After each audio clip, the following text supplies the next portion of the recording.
Okay guys, so to measure glenohumeral flexion active range of motion, or I should say glenohumeral complex range of motion, we're going to have the subject in a supine position.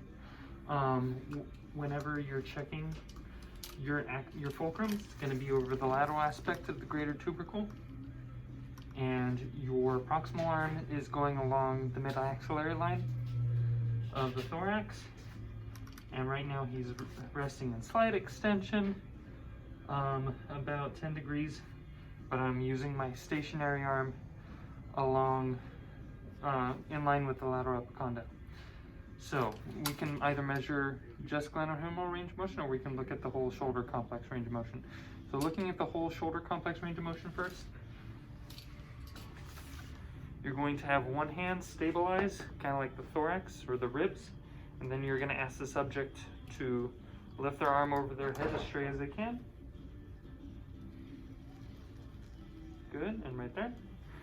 And range. Okay. And from this position, relax, bring it back down. We get about 160 degrees.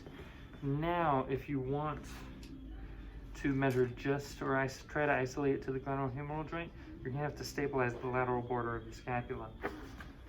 So in this case, I'm gonna get under here. Okay, go ahead and rest. Note that his resting position is slightly different.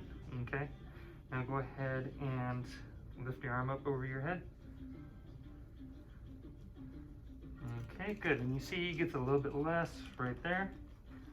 Okay, hold right there. Okay. And for there, we get about 140 degrees just with the glenohumeral joint itself.